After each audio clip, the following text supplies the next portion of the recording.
Hi friends, ఈరోజు నేను చూపించబోయే రెసిపీ బెండకాయతో కారం పులుసు ఎలా ప్రిపేర్ చేసుకోవాలనేది చూపిస్తున్నాను. దీనికోసం ఒక కడాయి తీసుకొని దీనిలో ఆయిల్ వేసుకోవాలి. ఒక హాఫ్ కిలో బెండకాయలతో తీసుకొని బాగా వాష్ చేసి ఇలా ముక్కల్లా కట్ చేసి పెట్టుకోండి. ఇప్పుడు ఆయిల్ హీట్ అయ్యాక ముందుగా కట్ చేసి పెట్టుకున్న బెండకాయ ముక్కల్ని దీంట్లోకి వేసుకొని ఆయిల్లో కొంచెంసేపు ఫ్రై చేసుకోవాలి. ఇలా ఫస్ట్లోనే కొంచెం ఆయిల్ వేసి బెండకాయని ఫ్రై చేసుకోవడం వల్ల బెండకాయ అనేది కొంచెం త్వరగా ఉడుకుతుంది అండ్ జిగురు అనేది కూడా ఉండదు.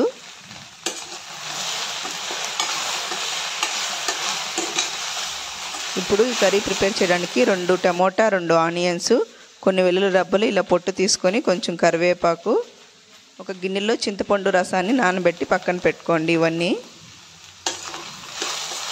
చూడండి, ఇలా ఫ్రై అయ్యాక ఒక ప్లేట్లోకి తీసుకోవాలి బెండకాయ.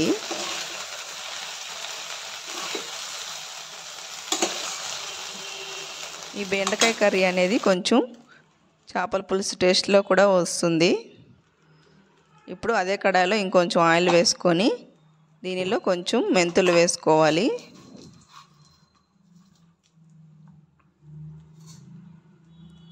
దీనిలోనే కొంచెం కరివేపాకు కూడా వేసుకొని కరివేపాకు ఫ్రై అయ్యాక ముందుగా కట్ చేసి పెట్టుకున్న ఆనియన్స్, వెల్లుల్లి రబ్బని దీంట్లోకి వేసుకోవాలి.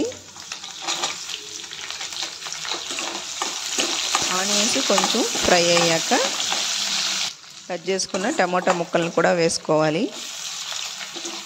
ఈ టమోటా వేసాక మూత పెట్టి కొంచెంసేపు టమోటానంతా మగ్గనియాలి.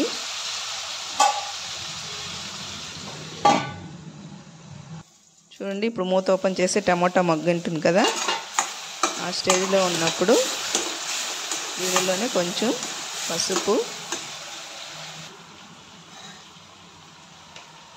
1 స్పూన్ వరకు రాక్ సాల్ట్, 1 స్పూను మిరప్పొడి, 1/2 స్పూన్ ధనియాల పొడి వేసుకొని ఒకసారి అంతా కలుపుకోవాలి.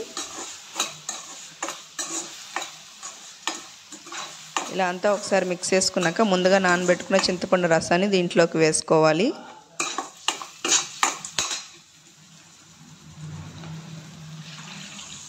దీంట్లో మీకు ఇంకా కావాలంటే వాటర్ కూడా కొంచెం యాడ్ చేసుకొని మూత పెట్టి ఈ కర్రీ అంతా కొంచెం కుక్ అయ్యేంత వరకు కుక్ చేసుకోవాలి.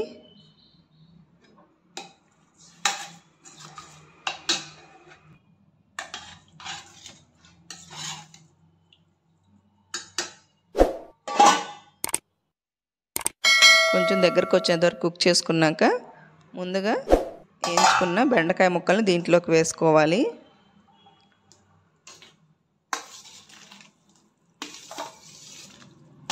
దీంట్లోనే మీకు ఇంకా కావాలంటే పల్లీలను కూడా బాయిల్ చేసుకొని దీంట్లోకి వేసుకోవచ్చు, చాలా బాగుంటుంది. ఇలా బెండకాయలను కూడా వేసుకున్నాక మూత పెట్టి కర్రీ అంతా దగ్గరకు వచ్చేంత వరకు కుక్ చేసుకోవాలి. చూడండి, ఇలా దగ్గరకు వచ్చి ఆయిల్ పైకి తేలుతుంది. ఇప్పుడు ఒకసారి బెండకాయని పట్టుకొని చూసారంటే ఇలా విరుగుతుంది.